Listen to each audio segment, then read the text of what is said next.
ID கம்பெனில கிடைச்ச big order வந்து இப்படி கேர்லெஸ்ஸா அன்பு விட்டது வந்து எல்லாத்துக்குமே ரொம்ப ஒரு ஆச்சரியமான விஷயமா இருக்கு. அது வந்து வெண்ணிலா பண்ண இந்த விஷயம் வந்து அன்புக்கு வந்து தெரியவே இல்லை.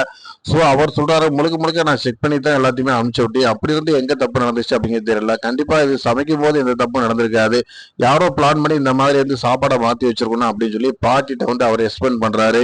இருந்தாலும் பாட்டிமா வந்து கேட்கிற மனநிலையில இல்ல. அவங்க ரொம்ப கோவத்துல இருக்காங்க. இதை வந்து கம்ப்ளைண்டா நம்மகிட்ட சொல்லியிருந்தா கூட இந்த மேட்டரை நம்ம சால்வ் பண்ணி கொண்டு போயிருக்கலாம். ஆனா நடந்தது என்னவோ அவங்க அதை வீடியோவை எடுத்து வந்து ஷேர் பண்ணி விட்டாங்க. இப்ப அது வைரல் ஆகி போயிட்டு இருக்கு. சோ நம்மளுடைய கம்பெனி நேமே ரொம்ப கெட்டு போய் கிடக்குது அப்படின்னு சொல்லி ரொம்ப வருத்தப்பட்டு பேசுறாங்க.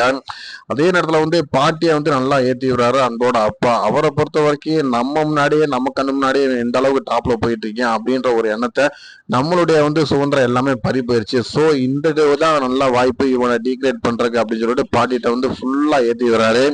அன்பு மேல வந்து பாட்டி ரொம்ப கோபமா இருக்காங்க. அன்பு எவ்வளவு எக்ஸ்பிளைன் பண்ணி பாக்குறாரு. பட் ஆனா அவர்னால எதுவுமே பண்ண முடியல. ஏன்னா தப்பு அப்படிங்கிறது வந்து சின்ன விஷயம் கிடையாது, மிகப்பெரிய விஷயமா இருக்கு. சோ இதை எப்படி சரி பண்றது அப்படிங்கிறது தெரியாம அவங்க எல்லாருமே திணறிக்கிட்டு இருக்காங்க. இன்னும் சொல்ல போனோம்னா ஐடி ஃபீல்டு மட்டும் இல்ல, எல்லா இடத்துலயுமே இந்த வீடியோ வைரல் ஆனா இவங்களுக்கு வந்து சடனா வந்து இவங்களுடைய ஆர்டர்கள் எல்லாமே கேன்சல் ஆயிருது. ஸோ பெரிய அளவுல வந்து இவங்க என்ன ஆயிடுறாங்க அப்படின்னு பாத்தீங்கன்னா லாஸ் ஆயிருது. ஸோ கம்பெனி வந்து நம்ம மேற்கொண்டு பெருசா நடத்தணும் அப்படின்னா ரொம்ப ரிஸ்கா இருக்கு. ஏன்னா எல்லாருக்குமே சேலரி கொடுக்கணும். அது மட்டும் இல்ல ஆர்டர் வந்து இன்புட் ஆனாதான் நம்மளுக்கு அதுல காசு. ஸோ எல்லாமே சடனா நின்றனால இது ஒரு பெரிய மைனஸா இருக்கு. என்னடா பண்றது அப்படின்னு தெரியாம ராஜேஸ்வரி முதல் கொண்டு எல்லாருமே ரொம்ப அப்செட் ஆகி போய் கிடக்குறாங்க. அன்புனால எதுவுமே பேசவே முடியல. ஸோ இவ்வளவு ப்ராப்ளம் மத்தியில வந்து சிவகாமி வந்து எல்லாத்தையுமே வாட்ச் பண்ணிக்கிட்டு இருக்காங்க. இந்த இடத்துல எங்க தப்பு நடந்திருக்கும் அப்படின்னு அவங்களுக்கு ஒரு சின்ன டவுட்டு. இன்னும் சொல்ல போனா இந்த மாதிரி ஒரு மோசமான இதெல்லாம் பண்ணக்கூடிய ஒரே ஆளு நம்ம லைன்ல இருக்கக்கூடிய வெண்ணிலா மட்டும்தான்.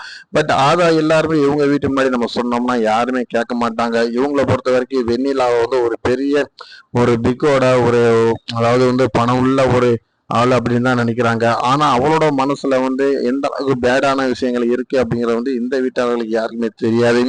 இன்னும் சொல்ல போனோம்னா ராஜேஸ்வரி அப்படின்ற கம்பெனியோட சாம்ராஜ்யத்தையே அவ அழிச்சிட்டா. அது தெரியாம இவங்க எப்படி இருக்காங்களே அப்படின்னு சொல்லி சிவகாமி ரொம்ப ஃபைட் பண்ணிட்டு இருக்காங்க. கண்மணி பொறுத்த வரைக்கும் எதுவுமே வந்து மைனஸ் இல்லைங்க, ரொம்ப சூப்பரா போயிட்டு இருக்கு. அவங்க நினைக்கிற விஷயம் வந்து ஒண்ணுக்கு ரெண்டு சூப்பரா ஒர்க் அவுட் ஆகுது. ஸோ அவங்க வந்து இவங்களுக்கு போட்டியாக வர்றதுக்கான நேரங்களும் காலங்களும் வந்து ரொம்ப கம்மியால ரொம்ப அதிகமாவே இருக்கு. சடனா வந்து ஒருத்தவங்க லைஃப்ல வந்து ஒரு ஸ்டார்ட் அப்ல வந்து ரொம்ப ஸ்பீடா போறதுக்கான வாய்ப்பு அப்படின்னு பாத்தீங்கன்னா இந்த கண்மணி கிச்சன் கூட தான். அந்த அளவுக்கு வந்து அவங்க ரொம்ப ஐடி கம்பெனில எல்லாத்துலயுமே வந்து ரொம்ப பிரபலமா பேசப்பட்டுக்கிட்டே வராங்க. ஸோ சடனா வந்து கண்மணி டாப்புக்கு போயிறாங்க, அன்பணி வந்து கீழே வந்துடுறாரு. இதுக்கப்புறம் இவங்க ரெண்டு பேரும் நேருக்கு நேராக சந்திரிக்கான டைமிங் வந்து கொஞ்ச நேரத்திலேயே வந்து அது நடக்க போகுது. அப்போ அவங்களுடைய ரியாக்ஷன் எப்படி இருக்கு அப்படிங்கிற நம்ம பார்க்கலாம். தொடர்ந்து பாருங்கள். இப்போ சேரும்.